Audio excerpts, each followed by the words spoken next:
Hello learners, welcome back to our channel learn with నందు. ఈరోజు ఈ క్లాస్లో ఆఫ్ అనే ప్రిపోజిషన్ గురించి తెలుసుకోబోతున్నాం.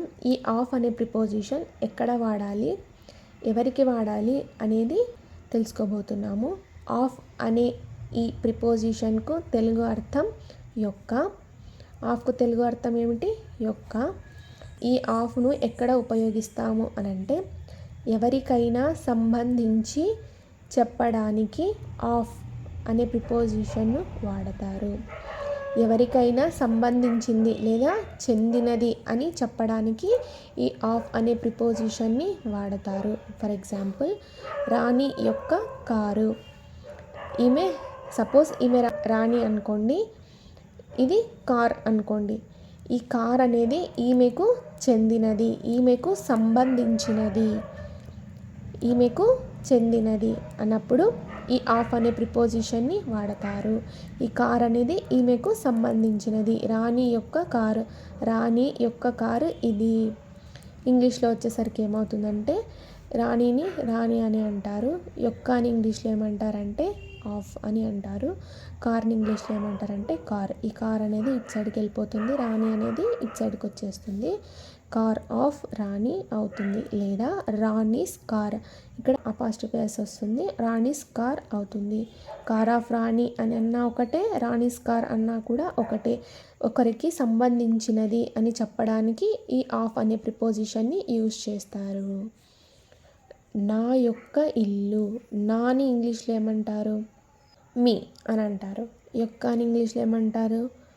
ఆఫ్. ఇల్లుని ఇంగ్లీష్లో ఏమంటారు? హౌస్. ఈ నా అనేది ఇటు సైడ్కి వస్తుంది, ఇల్లు అనేది ఇటు సైడ్కి వస్తుంది. హౌస్ ఆఫ్ మీ అవుతుంది, లేదా మై హౌస్ అవుతుంది. నా కుమార్తె అంటే నా యొక్క కుమార్తె అని అర్థం. నాని మీ అంటారు, యొక్క అని ఆఫ్ అంటారు, కుమార్తెని డాటర్ అంటారు. ఈ కుమార్తె అనేది ఇటు సైడ్కి వస్తుంది, నా అనేది ఇటు సైడ్కి వస్తుంది. డాటర్ ఆఫ్ మీ ఆర్ లేదా మై డాటర్ అని వస్తుంది. అతని స్కూటర్, అతని యొక్క స్కూటర్ అని అర్థం.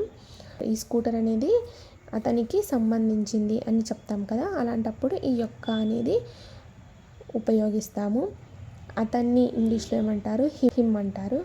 స్కూటర్ ఇంగ్లీష్లో ఏమంటారు? స్కూటర్. ఈ స్కూటర్ అనేది ఇటు సైడ్కి వస్తుంది, అతని అనేది ఇటు సైడ్కి వస్తుంది. స్కూటర్ ఆఫ్ హిమ్, అతని యొక్క స్కూటర్ లేదా హిజ్ స్కూటర్ అవుతుంది. ఫర్ ఎగ్జాంపుల్, అతని ప్లేస్లో సోముని తీసుకోండి, సోము యొక్క స్కూటర్ అనుకోండి, సోముస్ స్కూటర్ అవుతుంది, లేదా స్కూటర్ ఆఫ్ సోము అవుతుంది. అర్థమైందా లర్నర్స్? నెక్స్ట్, ఆమె సైకిల్. ఆమె యొక్క సైకిల్ అని అర్థం. ఈ సైకిల్ అనేది ఆమెకు సంబంధించినది. ఆమెను ఇంగ్లీష్లో ఏమంటారు? హర్ అవుతుంది. సైకిల్ ఇంగ్లీష్లో ఏమంటారు? సైకిల్. సైకిల్ ఆఫ్ హర్ లేదా హర్ సైకిల్ అవుతుంది. అమ్మ ప్రేమ, అమ్మ యొక్క ప్రేమ అని అర్థం. అమ్మని ఇంగ్లీష్లో ఏమంటారు? మదర్. ప్రేమని ఇంగ్లీష్లో ఏమంటారు? లవ్. ఈ లవ్ అనేది ఇటు సైడ్కి వస్తుంది, అమ్మ అనేది ఇటు సైడ్కి వస్తుంది. లవ్ ఆఫ్ ఏ మదర్ అవుతుంది, లేదా మదర్స్ లవ్ అని కూడా అనొచ్చు. విద్యార్థి అలవాట్లు. విద్యార్థి యొక్క అలవాట్లు అంటే విద్యార్థికి సంబంధించిన అలవాట్లు అని అర్థం. విద్యార్థిని ఇంగ్లీష్లో ఏమంటారు? స్టూడెంట్. అలవాట్లని ఇంగ్లీష్లో ఏమంటారు? హ్యాబిట్స్. Habits of student. ఈ స్టూడెంట్ యొక్క అలవాట్లు అంటే ఇతనికి సంబంధించినవి ఈ అలవాట్లు అని అర్థం. 2 చెంచాల ఉప్పు. 2 చెంచాలు ఇంగ్లీష్లో ఏమంటారు? 2 స్పూన్స్ అంటారు. ఉప్పుని ఇంగ్లీష్లో ఏమంటారు? సాల్ట్. 2 స్పూన్స్ ఆఫ్ సాల్ట్ అవుతుంది. ఈ 2 స్పూన్స్ అనేది ఈ సాల్ట్కి సంబంధించినది. వారము రోజులు. వారం ఇంగ్లీష్లో ఏమంటారు? వీక్. రోజులు అంటే డేస్, అంటే వారం యొక్క రోజులు అని అర్థం. Days of week. సముద్రము యొక్క లోతు. సముద్రం ఇంగ్లీష్లో ఏమంటారు? ఓషన్. యొక్క అంటే ఆఫ్. లోతుని ఇంగ్లీష్లో ఏమంటారు? డెప్త్. ఈ లోత్ అనేది ఇటు సైడ్కి వస్తుంది, సముద్రం అనేది ఇటు సైడ్కి వస్తుంది. డెప్త్ ఆఫ్ ఓషన్ అవుతుంది.